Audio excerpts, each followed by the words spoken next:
Você prefere ser o rato da cidade ou o rato do campo? Com essa pergunta, o longa lançado no dia 23, Chainsaw Man, o Arco da Reze, chega aos cinemas brasileiros, trazendo toda essa história que, apesar de muito louca e cômica, também traz reflexões bem interessantes sobre o que é viver numa cidade. Dendinho, você gosta de outra pessoa além de mim, não é? Aviso antes de seguir o vídeo, o meu texto contém spoilers do filme, porque justamente eu fiz uma review concluindo com tudo que a narrativa me apresentou. Então, se você ainda não assistiu o filme, ou não quer receber informações sobre o filme, deixa para assistir esse vídeo posteriormente, beleza? A adaptação em longa animado do arco que estabelece as bases argumentativas da obra de Tatsuki Fujimoto pousa na psicodelia da destruição urbana com sequências extraordinárias e eleva a conexão afetiva de seus personagens com um toque mais único do que o diretor antecessor, Ryo Nakayama, que insistia na dureza do cenário composto por concreto e pouco ousava no colorido deixado pelas capas do mangá. A adaptação agora feita por Tatsuya Hoshihara, diretor de Black Clover e Story of Winged Sword, finalmente compreendeu a beleza estética dos quadrinhos, trazendo a dualidade tragicômica em inúmeras sequências onde o dueto com Kensuke Yosho, com sua trilha sonora intimista, transforma cenas que seriam ordinárias em outras mãos em bizarramente emocionantes. A exemplo da minha cena favorita desse longa, que é a cena da piscina, onde Denji, nosso protagonista, e Ireze estão se despindo de tudo e entendendo o outro de uma maneira muito mais próxima do que o Denji jamais entendeu uma pessoa. E ao falar dessa obra, temos que adentrar no que é Chainsaw Man. E acho que não há dúvida para mais ninguém sobre o que é essa obra. Uma narrativa cíclica que monta uma tragédia, quase grega, contemporânea, que utiliza da violência do cenário das grandes metrópoles que bebem no capitalismo tardio, apagando qualquer vestígio de humanidade em relações abusivas de trabalho e segregação social que são supridas com o mínimo do ser humano.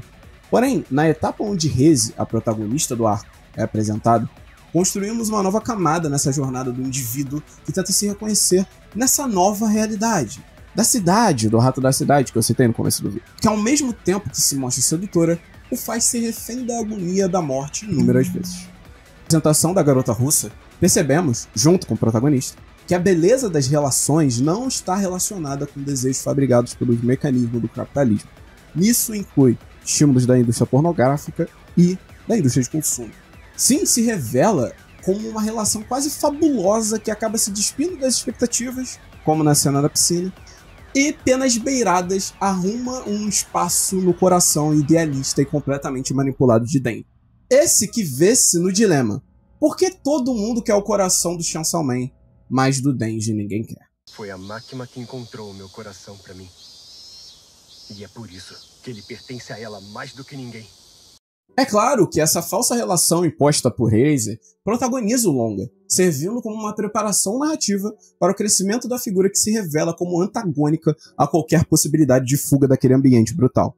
Essa sendo Máquina, uma mulher intrigante que detém o coração do jovem por utilizar técnicas semelhantes a mostradas no filme na primeira temporada do anime. Entretanto, admiro a relação dos completos opostos que se constroem numa parceria de trabalho entre Aki e o Demônio Anjo, que protagonizam um segundo núcleo do filme, trazendo o pragmático esforçado para vincular-se com o desleixado preguiçoso.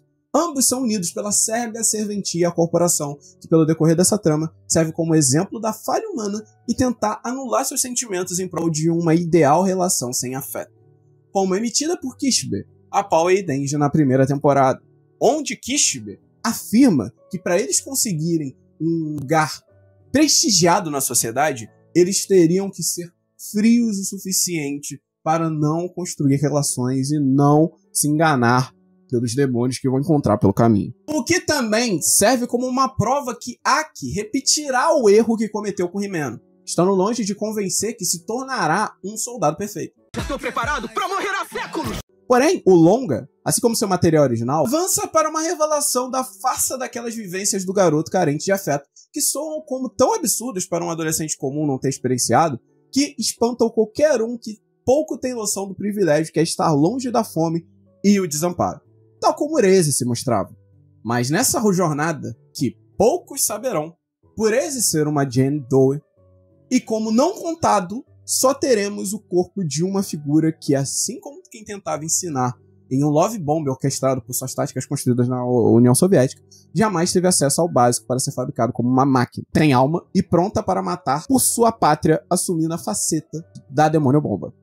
Nesse aspecto é muito interessante, porque o filme entrega uma história fantasiosa que posteriormente se revela como uma história que supre, uma mentira que supre a vida dos dois. A vida tanto de Denji, tanto de Ereze, que foram figuras que perderam sua individualidade e viveram a vida inteira se enganando. Aprecio que a adaptação do mangá expandiu a discussão sociopolítica do avanço das grandes metrópoles em contexto amplamente diferente. Primeiro, trabalhando a ferida de um Japão do sonho pós-guerra e associando-a ao avanço da União Soviética na Guerra Fria, onde o brutalismo invadia os campos que falhavam em coexistir, fazendo que, na realidade, Chainsaw Man, pessoas fossem utilizadas como ratos, coloque ênfase nessa palavra, de laboratórios para serem indivíduos perfeitos. Quando Ereze sangra a bandeira do Japão no final do filme, e a defensora da pátria japonesa, personificada em Makima, faz o necessário para evitar que a garota prossiga sem pagar pelos seus crimes, ela também, tal como aquele modelo de sociedade, apaga a possibilidade que sua peça-chave abandone aquela despretensão de nada almejar. A ruiva, mesmo, conta com uma experiência que teve com ratos do campo, fazendo uma clara alusão a todos que não se adaptam a seus planos, servindo como marionetes em suas mãos, onde relata que eles sempre estragavam plantações e, por isso, deveriam ser exterminados para que aquele modelo de sociedade com hierarquias se mantivesse intacto.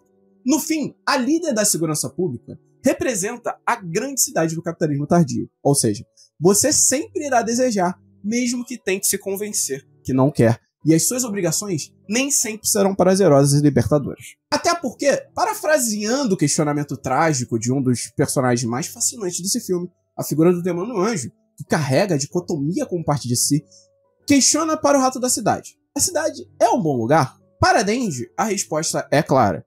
Você ter acesso ao do bom e do melhor para o protagonista aqui compensa qualquer alto risco de vida. Já para Ereze, fica a esperança de que em algum lugar alguém irá viver as experiências fantasiadas pelo casal naquela cafeteria em um dia chuvoso, não se contentando com o mínimo, mas realmente estando em uma sociedade que o prazer perdure as nossas ações. Tudo isso, para Makima, é utópico pra caramba, ao ponto que chega a ser belo idealmente, mas pouco prático se você não se une à cidade para achar soluções que, mesmo cruéis, levem a uma solução justa. Mas toda essa mensagem não se conclui aqui.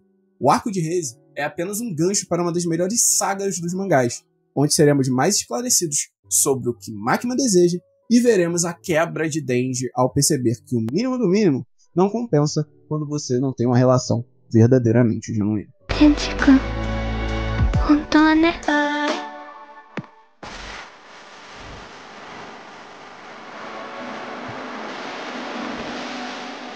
Assim concluímos que a adaptação do arco da Ereze foi sensacional. A forma como o filme trabalhou as cenas de comédia e mesclou com as cenas melancólicas foi de um jeito que muitos fãs de Chainsaw Man almejavam. E eu creio que o sentimento dessas pessoas acabou sendo recompensador ao ver tudo isso na tela de cinema. E confesso, pra mim, como uma figura que já gostava da primeira temporada, eu senti que todos os momentos que eram diminuídos pela direção mais sóbria, acabou ganhando uma sobrevida ainda maior. E isso fez com que a narrativa ficasse muito mais propícia a você compreender as ironias do texto. Isso é muito interessante, porque quando você está falando de um texto tragicômico, você precisa ser irônico, e a piada tem que funcionar. E todas as construções aqui foram muito cinematográficas, permaneceram com aquele visual. Discordo de quem acha de que só a primeira temporada foi bem cinematográfica. Creio que a cinematografia e a forma como foram feitas as sequências exaltaram esse filme ao ponto dele se tornar, para mim, uma adaptação perfeita de seu arco. Apesar que eu ainda prefira o material original, por gostar bastante da quadrinização do Tatsuki Fushimoto.